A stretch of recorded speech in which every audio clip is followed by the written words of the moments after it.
오늘 우리에게 주시는 하나님의 말씀은 사도행전 2장 1절에서 13절까지의 말씀입니다. 사도행전 2장 1절에서 13절까지의 말씀, 저와 여러분 한 절씩 교독해서 받들어 읽겠습니다. 마침내 오순절이 이르렀을 때 그들이 모두 한 곳에 모여 있었습니다. 그때 하늘로부터 갑자기 크고 강한 바람 같은 소리가 있었고 그들이 앉아있던 온 집을 가득 채웠습니다. 그리고 마치 불 같은 혀들이 갈라지는 것이 그들에게 나타나 그들 각 사람 위에 임했습니다. 그러자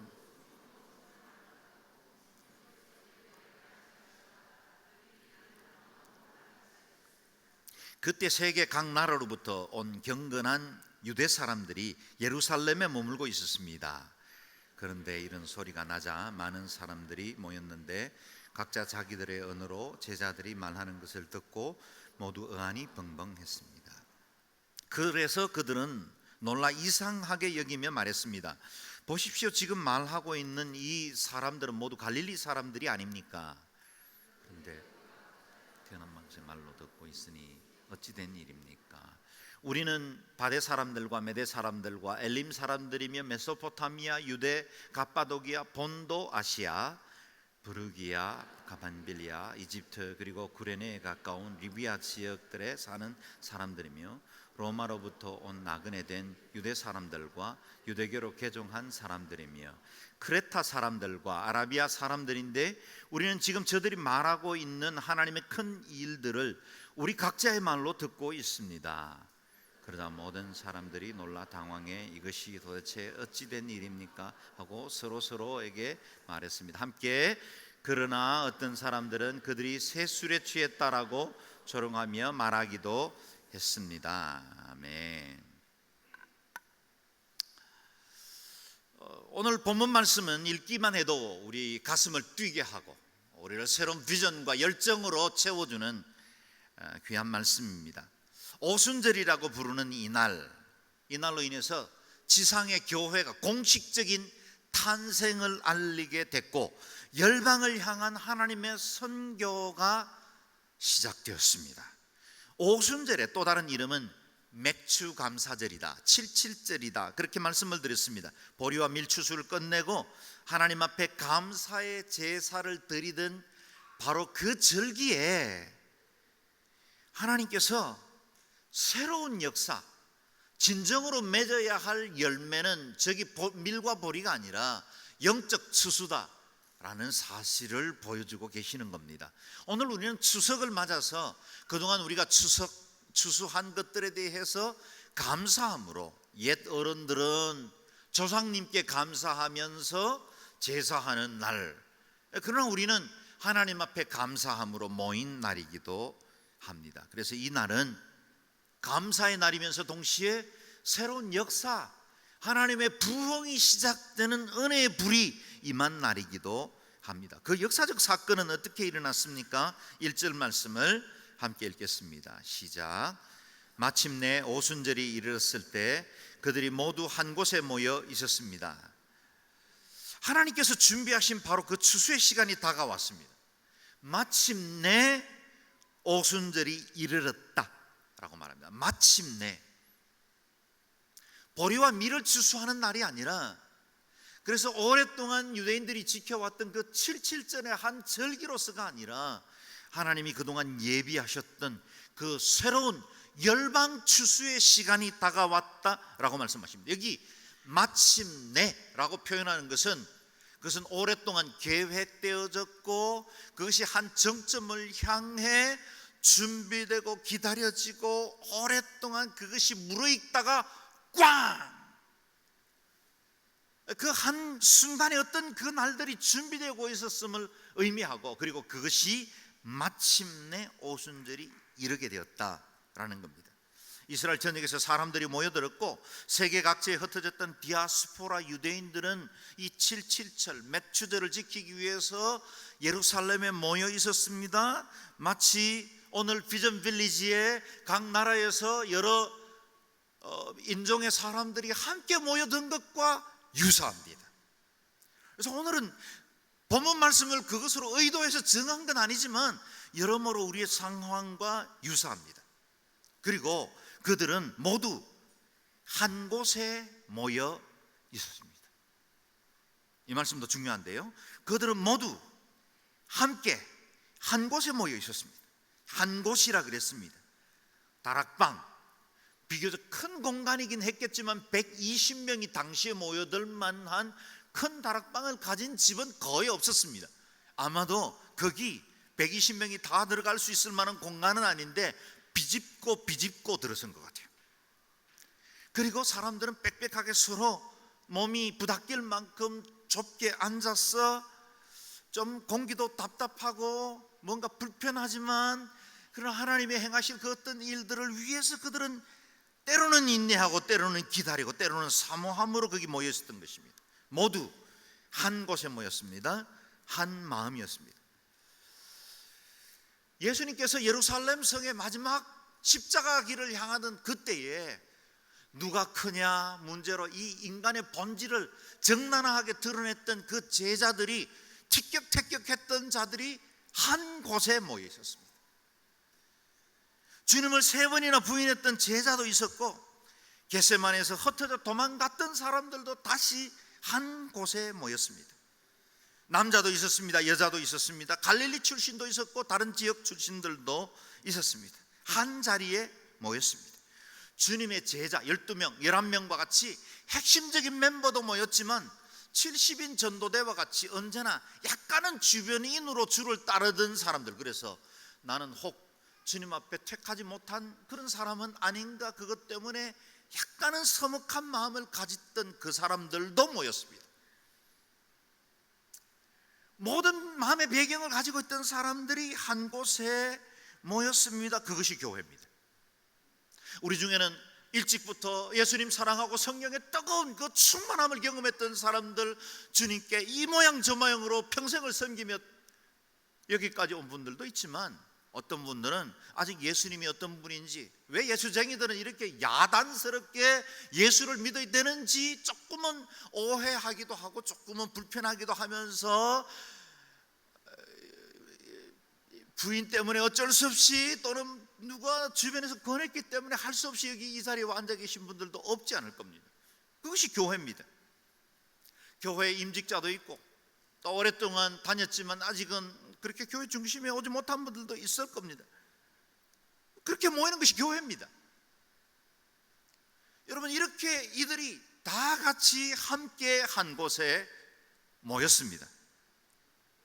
아마도 거기 모인 사람들이 다 예수님께서 약속하셨던 그 장차 임할 성령에 대해서 사모하는 마음 한 가지로만 모인 건 아닐 거예요. 정도도 다 다를 겁니다. 어떤 사람들은 정말 주님을 뜨겁게 사랑하고 그 사모함으로 모인 사람들도 있는가 하면 조금은 거리를 두고 마치 외교하듯이 주님과 나 사이에도 적당한 거래가 필요합니다, 이렇게 따르던 사람들도 있었을 거예요.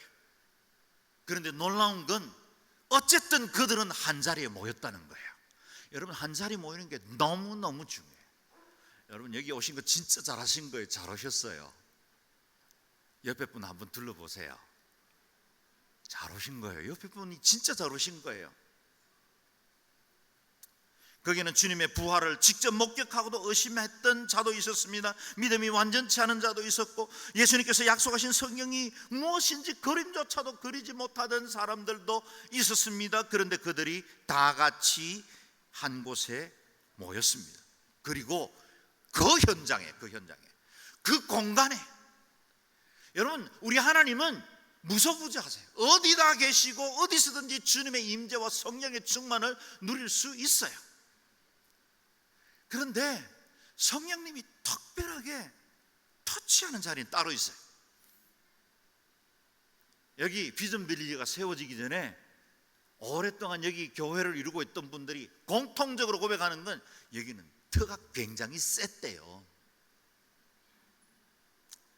뭐 풍수적으로도 여기는 터가 굉장히, 어떤 사람들은 풍수적으로 굉장히 좋기도 하고 터가 셌기 때문에 그리스도와 상관없는 다른 영들이 이 지역을 지배한 적이 많았다는 거예요. 그래서 뭘 하면 제대로 이렇게 풀어나가기도 어렵고 쉽지가 않는 공간이었다. 제가 오기 전부터 들었어요. 근데 여러분 보시잖아요. 지금 여기 공간이 달라졌죠? 할렐루야. 여기는 은혜와 능력이 충만한 공간이 되었어요. 이전에 주인 행세하던 그 어떤 영들이나 귀신들이 이 주변을 맴돌았으면 어떻습니까? 지금은 하나님의 은혜와 성령이 충만한 공간이 되었습니다. 왜냐하면 성령의 사람 여러분이 여기 있지 않습니까? 하나님의 사람들이 예배하고 주님을 사모하는 공간이 되었기 때문에 이 공간 자체가 하나님 앞에 특별한 공간이 되기 시작했고, 여기는 매일매일 열방을 향한 뜨겁게 기도하는 사람들이 모이는 공간이 됐고, 선교사들이 훈련받고 이곳에서 하나님의 은혜를 누리고 경험했던 많은 사람들이 이곳에서 하나님을 섬기는 공간이 되었어요. 터도 바뀌는 겁니다. 그래서 이곳에는 이젠 하나님의 은혜와 영광이 임하는 공간이 되었어요. 그래서 누구든지 하나님의 은혜를 사모하는 사람들은 그 사모할 만한 장소로 가는 것도 중요해요. 우리 교회가 늘 은혜가 넘치기 때문에 우리 교회를 늘 다녀야 된다 이렇게 말하는 거 아니에요. 목사들은 그렇게 혹 약간의 의도를 두고 있긴 합니다. 그렇지만 어쨌든 우리가 하나님의 은혜를 사모하는 데는 반드시 어떤 지역 공간이 중요해요. 그래서 어떤 특정한 시간, 하나님 구별된 시간, 특정한 공간, 그것은 하나님이 역사하시기 좋은 공간이에요. 여기 모인 자들이 그렇게 모인 거예요. 다른 배경을 가지고 다 성격도 달랐는데 이제 이어지는 본문을 보면 임하신 성령님은 동일해요. 오늘 예배하는 여러분들이 다 동일하게 성령 충만 받으시길 주의 이름으로 축원합니다. 한 사람도 제외되지 마세요. 나는 저렇게 유별스럽게 예수 믿는 거 아니다 이렇게 마음은 닫고 아예 지금부터 서서히 조심하려는 마음 갖지 마시고 마음은 활짝 여세요. 오순절에 역사하셨던 그 성령님은 오늘 우리에게도 동일한 성령님이십니다. 하나님은 어제나 오늘이나 영원토록 동일하십니다. 시자이 진짜이 이후 용자이. 제가 중국말을 했어요 방금. 어제나 오늘이랑 영원토록 동일하신 분이에요. 어떤 일이 났습니까? 소망하는 마음으로 2절에서 4절을 같이 읽겠습니다. 시작. 그때 하늘로부터 갑자기 급하고 강한 바람 같은 소리가 있었고 그들이 앉아있던 온 집을 가득 채웠습니다. 그리고 마치 불 같은 혀들이 갈라지는 것이 그들에게 나타나 그들 각 사람 위에 임했습니다. 그러자 모두 성령으로 충만함을 받고 성령께서 그들에게 말하게 하심을 따라 그들이 다른 방언으로 말하기 시작했습니다. 아멘. 아멘. 이전에 경험해보지 못했던 사건, 이전에 하나님의 선택된 백성이라고 율법을 보존하고 그 말씀대로 살기 위해서 몸부림쳤던 이스라엘 백성들도 한 번도 경험해보지 못했던 사건. 그들은 단지 이 날을 사모하고 요엘서에 예언되었고 이사야에 예언되었고 그 날을 기다리고 사모하던 그런 그림자와 같은 세대였고, 그것이 오늘 여기 오순절이 마침내 이르러서 성취된 사건이 된 것입니다. 그 다락방에는 성령의 역사가 세 가지 현상과 함께 드러났습니다. 바람, 불, 그리고 방언입니다. 이 세 가지 현상이 성령 충만과 함께 나타났는데 성령 충만이 이 세 가지로 늘 나타난다, 그건 아니에요. 이 세 가지가 있으면 성령 충만이다, 그것도 아닐 수 있습니다. 그러나 성령 충만이 임할 때는 여러 가지 현상들이 나타나는데 오순절 그 마가의 다락방에는 이 세 가지로 아주 뚜렷하게 현상적인 것이 드러났습니다. 청각적으로 인지할 수 있었고 시각으로 볼 수 있었습니다. 그리고 방언이라는 내 몸의 일부분이 그 성령님이 역사하는 것을 경험할 수가 있었어요. 2절을 보십시오. 성령님은 어떻게 임하셨습니까? 갑자기 나타났다고 그랬습니다. 갑자기. 그 전에 징조들이 없진 않았을 거예요. 아마 성령님을 사모하던 사람들의 마음속에 점점점 마치 물이 차오르는 것처럼 그들의 마음들이 준비되기 시작했고 그들의 어떤 세포가 꿈틀거리기 시작했을 거예요. 그리고 그들은 아마 기도하면서 어떤 거룩한 역사들이 일어날 것이라는 것을 감지하기 시작했을 겁니다. 왜냐하면 영이니까. 영은 영을 분별합니다. 그런데 급하고 강한 바람 같은 소리가 임했다 그랬어요. 정확히 표현하면 바람이 아니라 바람 같은 소리입니다. 바람 같은 소리예요. 인간이 달리 말로 어떻게 표현하기가 어렵기 때문에 인간의 문자로 표현하다 보니까 급하고 강한 바람 같은 소리다, 그렇게 표현한 겁니다. 여러분, 변전소 곁을 한번 지나본 적이 있을 겁니다. 거기 지나가면 하는 소리가 들려요. 그렇죠? 뭐 전기가 무슨 모터가 돌아서 나는 소리가 아니에요. 아주 고전류가 흘러갈 때 나는 그 전류와 전류 사이의 어떤 그 극점들이 만들어낸 어떤 소리인 것 같아요. 여기 전문가가 있다면, 우리 박일우 선교사님 전문가신데, 전문가가 있다면 혹시 제가 잘못 착각하거든 나중에 수정해 주세요. 그러나 저는 그런 것 같아요. 근데 이 하는 소리가 인위적으로 만들어낸 소리가 아닌데도 불구하고 강력한 전류가 흘러갈 때 소리를 파생시키는 것처럼 성령님의 역사가 그날 너무나 강력했기 때문에, 그 강력한 성령의 역사 때문에 사람들의 고막을 울릴 만큼 어떤 소리가 들렸다는 거예요. 한두 사람이 들은 환청이 아닙니다. 그 방 안에 있는 모든 사람들이 들었습니다. 그 에너지는 차고 넘쳐서 다락방 안에만 임한 게 아니에요. 오늘 본문에 보면 온 집에 마치 이렇게 물이 막 이렇게 흘러 넘치듯이 말이죠. 성령님이 다락방에 모여서 지금 기도할 때 그들 가운데 임했는데 그것이 오버플로잉 한 거예요. 성령님이 차고 넘친 거예요. 그래서 온 집에 가득하게 되었대요. 나는 지금도 성령의 역사가 이렇게 강력하게 일어나면 비슷한 현상이 일어난다고 생각을 해요. 부흥이 있는 현장마다 주변에 가까이 가던 사람들이 거기서 막 꼬꾸라지는 거예요. 로스앤젤레스 타임지 기자가 아주사 부흥을 취재하러 가던 길에 넘어지는 거예요. 저기 대부흥이 있었던 오두막이 있었는데 그 주변 가까이 가다가 이미 성령으로 충만케 되기 시작하는 거예요. 대각성운동, 그 부흥의 운동이 일어났던 곳마다 그런 현상들이 일어났어요. 저기 렉싱턴의 에즈베리 신학교의 부흥은 일상적인 채플 시간이 일어났어요. 뭐 학생들의 채플 여러분 아시지 않습니까? 때로는 원하지 않는 사람들은 출석일수록 이것이 점수에 상관이 있기 때문에 참석하는 분들도 있어요. 채플 시간에 은혜 받기란 너무 어려워요. 저도 채플에 설교 한번 해본 적이 있는데 정말 고통스러운 설교입니다. 사람들은 들으려고 마음의 준비가 돼 있지를 않아요.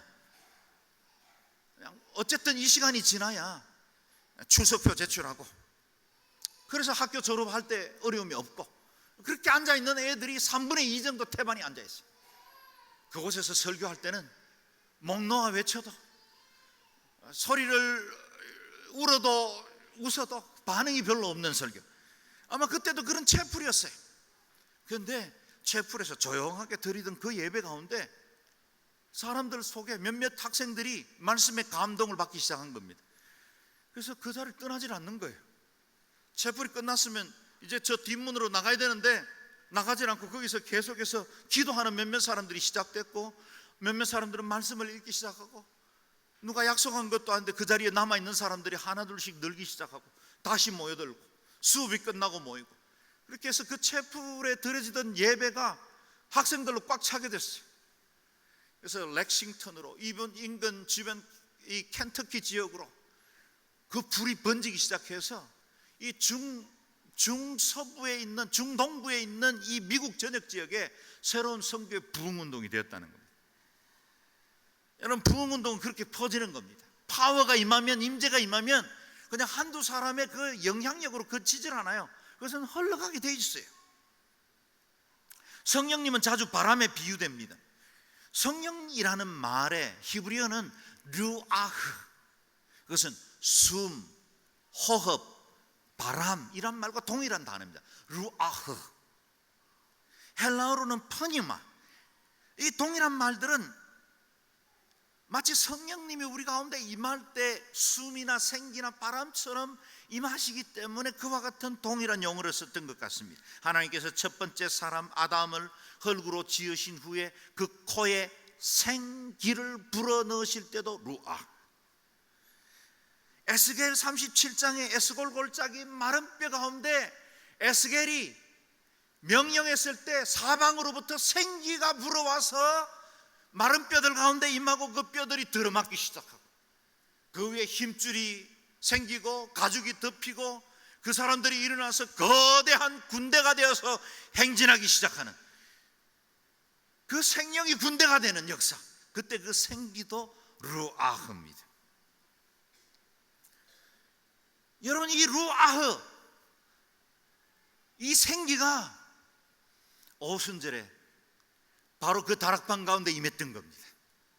저는 그 오순절에 임했던 그 생기가 동일하게 우리에게도 임하기를 주의 이름으로 축원합니다. 두 번째 드러난 현상은 불이었습니다. 역시 정확하게 표현하면 불의 혀같이 갈라지는 것이다. 3절을 개역 개정 번역본으로 다시 한번 읽어보겠습니다. 시작. 마치 불의 혀같이 갈라지는 것들이 그들에게 보여 각 사람 위에 하나씩 임하여 있더니. 아멘. 불의 혀같이 갈라지는 것. 불에게 혀가 어디 있겠습니까?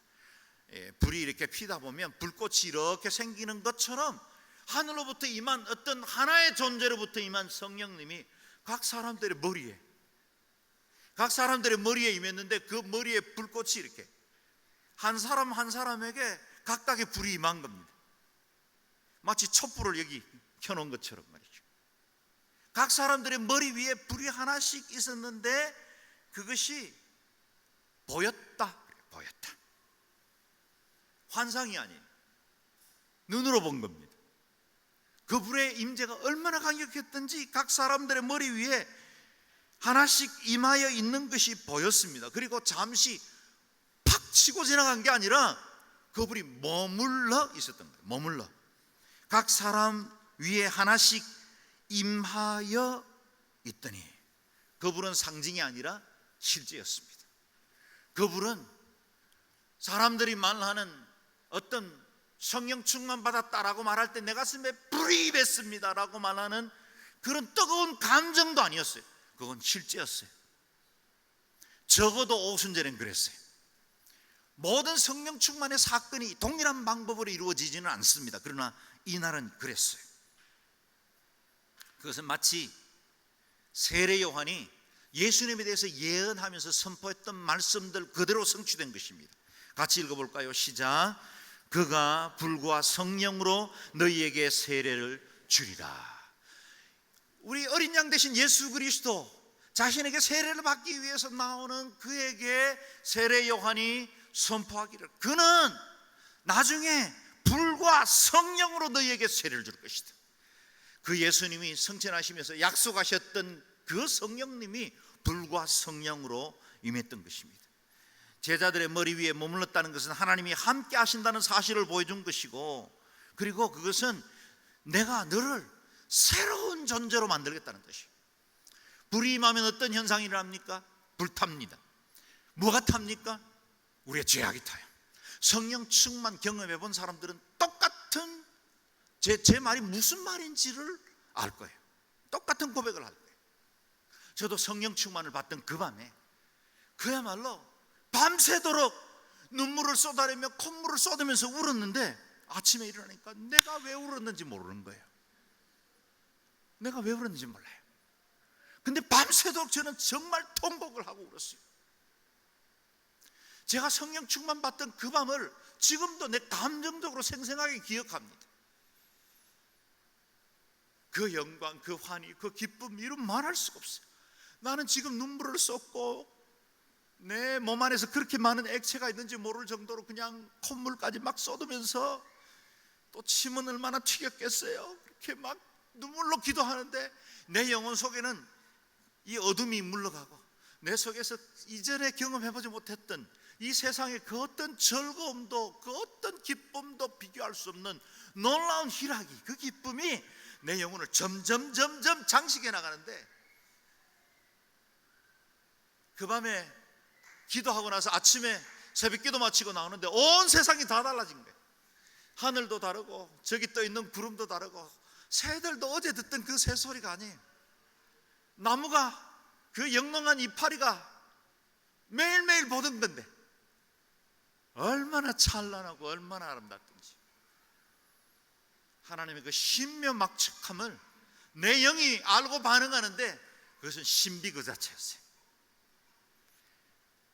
제가 성령 충만 받던 그 밤에 내 안에서 일하신 그 성령님은 불로 임하셨고 동시에 내 안에 있는 죄들, 내가 미처 고백하지 못했던 것, 내가 기억하고 하나님 앞에 드리지 못했던 것조차, 죄인지조차도 제대로 깨닫지 못했던 것조차도 깨끗하게 불태워버리고 내 심령 안에 새로운 피조물로 온전히 빚어지는 것을 확정해 주셨다는 사실입니다.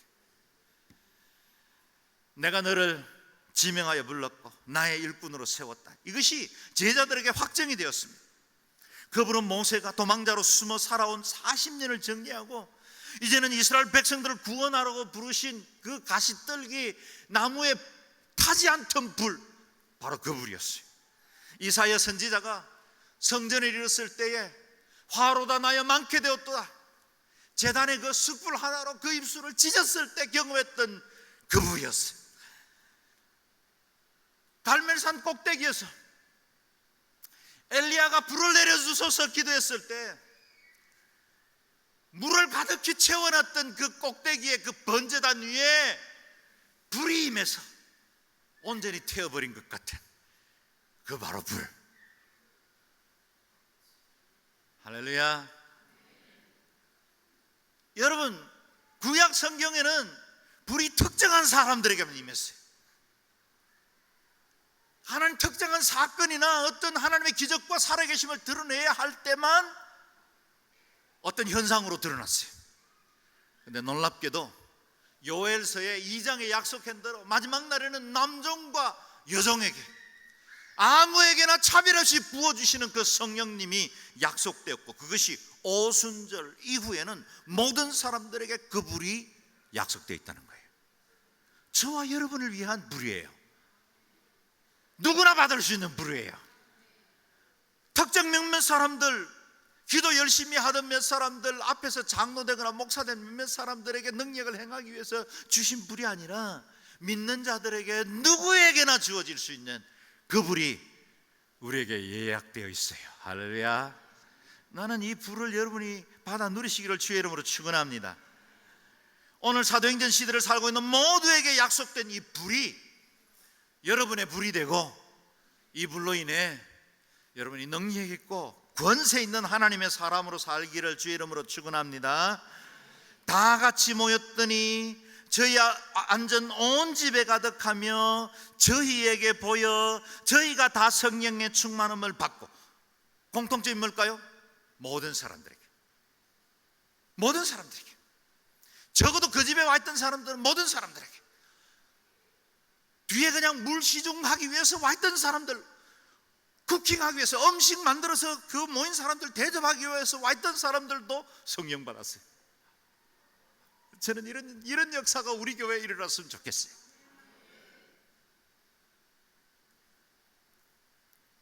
오순절은 어제 사건으로 끝나지 않습니다. 성령님은 지금도 사랑하는 주의 자녀들에게 충만하게 임하기를 원하십니다.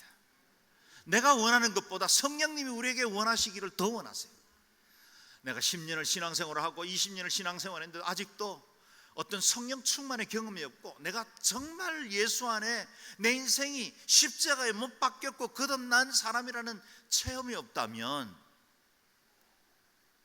찬송을 부르지만 내 기쁨 내 흥으로 부르고, 봉사에도 내가 뭔가 이런 좀 의미 있는 일을 하고 싶어서 하고 있고, 신앙생활도 내 기준이 너무 철저해서 내가 세워놓은 기준 따라, 내가 그동안 배워놓은 말씀 아는 지식을 따라서 지켜야 하는 것 때문에 지금까지 열심히 살아왔다면, 여러분, 그것 정말 귀하지만 그것만으로도 하나님 기뻐하실 수 있는 일이지만, 여러분, 그 수준에서 머물러 있지 않기를 바랍니다. 체면 좀 상할 수도 있어요. 어쩌면 내가 그동안 알고 있던 나와는 조금 다를 수 있어요. 그러나 성령님 앞에 정말 내 존재를 한번 쏟아부어 드리는 시간을 좀 가지셨으면 좋겠어요. 그래서 저는 이번 창립 부흥 집회 3일 집회를 우리가 이 자리에서 갔는데, 그때가 아마 지금까지 30년 인도해 주신 하나님의 은혜에 우리가 감사하기도 하고, 지금까지 행하신 일들에게 찬양 드리는 것도 귀한 일이지만, 이젠 우린 새로운 30년을 열어갈 세대가 아니겠습니까? 정말 그 3일간의 집회가, 저기 임진각 집회 포함해서 나흘간의 집회가 우리 온누리를 새롭게 완전히 뒤집어 놓는, 정말 불이 임하고 우리 개인은 변화받고 우리 교회 공동체도 정말 온누리가 온 난리교회가 되도록 정말 성령으로 한번 강타되는 그런 집회가 되었으면 좋겠습니다. 성령 충만 받아야 합니다. 그래야 내 죄가 사라집니다. 그래야 정결케 됩니다. 그래야 내가 온전히 이길 수 있습니다. 그래야 온전한 그리스도인으로 살 수 있습니다. 성령 충만 받아야 합니다. 그래야 내가 온전히 이 세대를 이겨 승리할 수 있는 능력 있는 하나님의 사람으로, 군대로 살아갈 수 있습니다. 설교 속에 하나님으로 그치지 않고 여러분의 삶의 하나님이 되시기를 원합니다. 내 인격과 내 존재에 들어오시는 하나님, 내 세포와 내 신경계를 타고 들어와서 이 머리끝부터 발끝까지 성령님이 내 존재 전체를 만지시고, 그래서 내 안에 있는 그 모든 존재가 성령의 불로 임하고 새로워지고 성령으로 충만케 되는, 신경계와 그 모든 세포가 새 생기를 얻는 그런 충만함이 이 가을에, 이 추수의 계절에 우리에게 임하기를 주의 이름으로 축원합니다. 성령님은 청각과 시각으로 인지하실 수 있는 분으로 오셨습니다. 그리고 동시에 우리 몸으로 경험할 수 있는 방법으로 임하셨는데요, 그것이 저들의 입으로 임한 겁니다. 4절 말씀, 여러분 이 축복도 받아 누리길 바라는데 읽겠습니다. 시작. 그러자 모두 성령으로 충만함을 받고 성령께서 그들에게 말하게 하심을 따라 그들이 다른 방언으로 말하기 시작했습니다. 아멘. 성령 충만이 임했을 때 다락방에 모인 사람들은 성령님이 저들의 입을 주장하는 것을 느낄 수 있었습니다. 대부분 경험하겠지만 치과에서 신경치료나 또 어금니를 뽑거나 이럴 때는 마취 주사를 하죠. 마취 주사를 놓을 때는 따끔합니다. 그러나 금방 입안이 온통 얼얼해질 만큼 모든 감각이 다 사라지죠. 마비가 옵니다. 내 신경세포, 통증을 느끼는 신경은 죽고 다른 어떤 에너지, 마취제가 내 입을 주장하는 거예요. 치료가 끝나도 한동안 마취가 풀리지 않아서 말을 할 때 조금 말이 좀 꼬이잖아요. 이 같은 경험, 딱히 그렇게 경험되는 건 아니지만 성령님이 우리 가운데 임하셔서 우리의 입술을 주장할 때 나타나는 현상도 이같이 비슷합니다. 성령님이 임하면 몸에도 변화가 일어납니다. 성령께서 우리 안에 충만하기 시작하면 생각들이 내 뜻이 아니라 주의 뜻에 굴복하게 되고, 또 성령님이 말하게 하심을 따라 말하게 되는 겁니다. 내가 말하고 싶은 걸 말하는 게 아니라 성령님이 말하게 하시는 것을 말하게 돼요. 저도 방언을 굉장히 사모했던 적이 있었습니다. 우리 한국교회도 정말 한국교회를 이끌어온 정말 훌륭한 영적 지도자들 중에 방언 못 하시는 분들, 안 하시는 분들 많습니다. 꼭 방언 받아야 되는 건 아니에요. 근데 저는 제가 고등학교 3학년 때 교회 다니기 시작해서 막 뜨겁게 예수를 만났기 때문에 어찌하든 나도 저 은사 꼭 받고 싶었어요. 그래서 방언 은사 받고 싶어서 한 사흘 정도 금식하는 걸 3번 정도 했습니다. 그러나 정말 배만 고팠습니다. 특히 금식이 끝날 시간쯤 되면 이미 냄비에다가 죽을 끓여놓고 12시만 되기를 기다리는 이런 좀 미숙한 금식을 하면서도 어찌하든 제 어린 마음에는 방언 받고 싶은 마음이 있었어요. 근데 하나님 주시지 않더라고요. 실망도 했습니다. 그런데 어느 날 우리 교회에서 함께 집회를 하는데 금요 집회였어요. 제가 청년 때 이제 막 신앙생활 그 금요 집회 때 담임 목사님이 돌아가면서 안수를 했어요. 뭐 안수기도 붙들고 오래 기도한 것도 아니고 그냥 툭툭 치면서, 그 많은 사람들 어떻게 다 기도하겠어요. 툭툭 치면서 통성기도 시켜놓고 지나가는데 그냥 손을 딱 얹자마자 완벽한 방언이 터지는데, 뭐 어떤 사람은 따따붙다 시작해가지고 조금씩 성장하는 경우도 있고, 뭐 평생도록 따따붙다만 하는 분들도 있고, 어떤 분들은 방언이 참 뭐 굉장히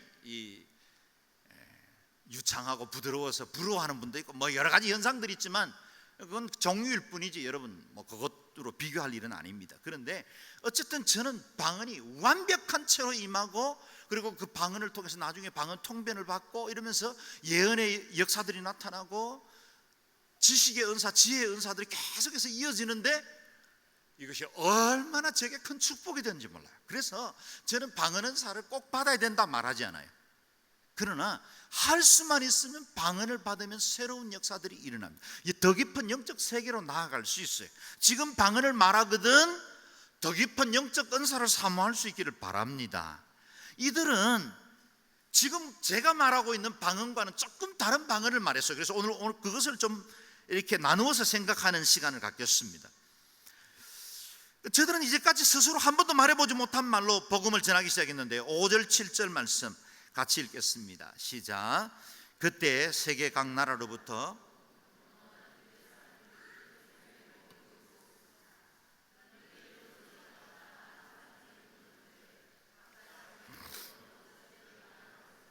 모두 의안이 벙벙했습니다.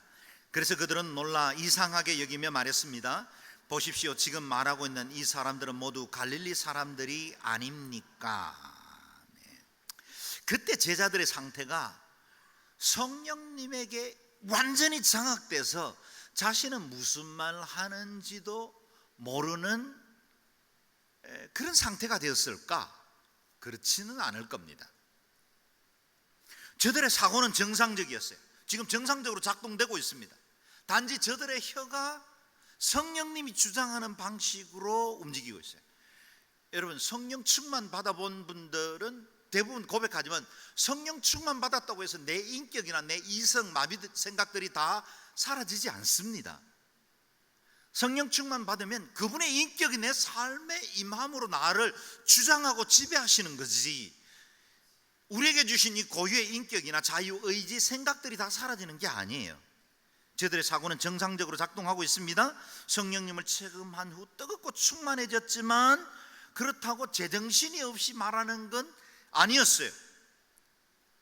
아마 방언을 말하고 있는 제자들이 가장 놀랐을 겁니다. 이전에 알지 못했던 말들이 쏟아졌는데 자신은 당시 유대인들이 사용하고 있는 아람어 보통어였습니다. 아람어를 쓰고 있는 줄 알았는데 듣는 사람들은 전혀 다른 말로 듣고 있는 겁니다.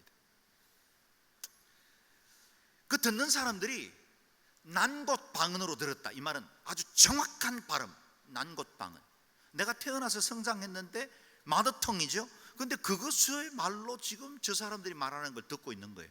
저 사람들은 대부분 갈릴리 사람들인데 촌뜨기가 어떻게 지금 말하고 있는 이 많은 도시의 말들 다 외울 수 있었을까, 공부할 수 있었을까 라고 놀라워하고 있었다는 사실입니다. 어떤 방언이지요? 8절에서 11절 말씀 같이 읽겠습니다. 이렇게 조금 우리에게 익숙하지 않는 외래어들이 많이 등장한 본문은 빨리 읽으면 방언이 터진다고 말씀드렸죠. 네. 안 터질 수도 있어요. 그러나 읽어보겠습니다. 시작. 그런데 우리가 각자 태어난 곳에 말로 듣고 있으니 어찌 된 일입니까? 우리는 바데 사람들과 메데 사람들과 엘림 사람들이며 메소포타미아, 유대, 갑바도기아, 본도, 아시아, 부르기아, 발림벨리아, 이집트 그리고 구레네에 가까운 리비아 지역들에 사는 사람들이며 로마로부터 온 나그네 된 유대 사람들과 유대교로 개종한 사람들이며 크레타 사람들과 아라비아 사람들인데 우리는 지금 저들이 말하고 있는 하나님의 큰 일들을 우리 각자의 말로 듣고 있습니다. 아멘. 저들의 방언은 오순절 추수의 시작을 알리는 나팔 소리와 같았다. 나팔 소리와 같았다. 복음을 듣고 있는 사람들은 바벨론 포로 이후 시대부터, 바벨론 포로이기 때문에 적어도 400년 이전입니다. 그때부터 디아스포라, 흩어져 있던 그 유대인들이 각 지역에서 흩어져 살다가 절기를 지키기 위해서 예루살렘으로 모여들었는데, 그들이 지금 자신들의 난 곳 방언으로 제자들이 선언하는 말씀을 듣고 있다는 겁니다. 아마 유대인 2세, 5세, 7세 그 정도는 됐을 겁니다. 우리는 뭐 미국에 사는 한국인 디아스포라 3세, 그러면 거의 한국말 못합니다. 아마 이들도 이 아람어가 능하지는 않았을 거예요.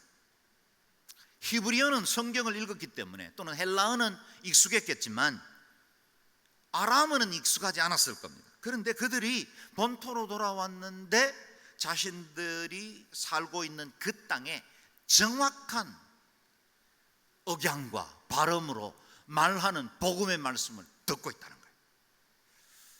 사실 저들이 모국으로 와서 유대식 예배를 드릴 때마다 그들 마음속에 늘 클클하고 답답한 마음이 있었을 거예요. 뭐 아람어를 배우긴 했지만, 안녕하세요, 이거 얼마죠? 마치 여기 들어와 있는 이 600명 정도의 이 디아스포라 이주민들처럼 말이죠. 한국에 와가지고 노동하기 위해서 한국말을 배우긴 했는데 그다지 익숙하지 않고, 한 번도 속 시원하게 내 마음의 속에 있는 것 털어내놓지 못하고, 무슨 말을 들어도 좀 한번 제대로 이해하지 못하는 그런 상태, 그런 상태로 있다가 자기들의 난 곳 방언으로 정확하게 복음의 말씀을 들었어요. 뻥 뚫렸겠죠. 뻥. 복음이 뚫렸겠죠. 귀가 열렸겠죠. 당시에 공용어 있던 그들의 말들로 서로 아마 자기들끼리 대화했을 거예요. 우리는 지금 한 번도 들어보지 못했던 이 복음의 말씀을 내 난 곳 방언으로 듣고 있으니 이게 웬일입니까? 당신도 그렇습니까? 당신도 그렇습니까? 놀란 겁니다. 물론 이와 같은 방언들, 그것을 신학적으로 정제한 건 아니지만 이것을 지상방언이다, 그냥 편의상 그렇게 부르기도 합니다. 그리고 우리가 매일 방언으로 기도할 때 하는 것은 그냥 천상방언이다 분류하죠. 뭐 신학적으로 정리된 용어는 아니에요. 오늘날에는 사실 지상방언은 거의 주어지지 않습니다. 저는 선교사로 섬길 때 오늘 본문 같은 지상방언 사건이 일어나길 얼마나 기도했는지 모릅니다. 35세의 선교사로 나가서 배우기 시작한 외국어, 늘 언어의 한계 앞에 낙담하기 일쑤였습니다. 이런 기도도 해봤습니다. 하나님, 제가 싱알리 지역에서 복음을 전할 때는 싱알리어로, 타밀 지역에 가서 복음을 전할 때는 타밀어로, 무어 사람들을 만날 때는 무어로, 베다 사람들을 만났을 때는 베다어로, 그렇게 주시옵소서 기도했더니 응답이 임했습니다. 이런 시간에 단어 하나 더 외워라. 제가 7년을 살았지만 그런 일들은 일어나진 않았습니다. 이 시대의 지상방언은 간혹씩 어떤 선교사님들의 기록에 등장하긴 합니다. 그러나 그렇게 쉽게 주어지진 않습니다. 왜냐하면 우리의 이성이나 또 우리의 지성을 가지고 배우고 익힐 수 있는 기회들이 있기 때문이죠. 이 난곳방언이 갑자기 이들에게 주어진 것은 폭발적으로 하나님의 선교가 이제는 확장되어야 할 시대라는 나팔 소리, 시작을 알리는 신호탄이었습니다. 늘 임한 건 아니었지만 이것을 통해서 이제는 전 세계 모든 민족, 모든 방언, 모든 나라들에게 하나님의 복음이 전파되어야 한다는 사실을 보여주고 있죠. 그래서 이 오순절 방언에는 두 가지 특별한 의미가 있습니다. 첫 번째는 인류를 향한 하나님의 용서와 회복입니다. 지상방언이 오순절에 주어진 것은 바벨탑 사건의 회복을 의미합니다. 난곳 방언으로 말씀을 듣고 있는 사람들의 지역 이름, 조금 전에 우리가 읽었던 그 모든 지역들은 창세기를 읽어보면 10장에 바벨탑 사건 때 흩어졌던 지역들 이름과 거의 일치합니다. 바벨탑으로 인간의 마음이 교만해졌을 때 하나님은 그 교만을 징계하기 위해서 언어를 흩으셨습니다. 그리고 지금은 이제 마지막 날에는 회복이 임할 것이다. 마지막 날 모든 나라와 족속과 백성과 방언들이 하나님 앞에 주를 찬양하는 날이 임하게 될 것이다. 어린 양의 혼인잔치, 바로 그 날이 임하게 될 것이다. 그 날에 대한 회복의 상징입니다. 그래서 그 지역 사람들이 다 그 언어로 복음을 듣게 하신 것입니다. 오순절 방언은 바벨론의 혼란을 회복시킨 것입니다. 바벨에서 흩어진 언어가 하나님의 심판이라면 오순절 언어는 회복의 상징입니다. 하나님의 용서입니다. 저는 여러분의 가정에도 회복과 치유가 임하는 이 동일하신 성령님이 임하기를 바랍니다. 왜냐하면 우리는 동일하게 한국말로 말하지만 말이 안 통할 때가 많지요. 아내가 말하고 있는데 남편이 들리지가 않는 거예요.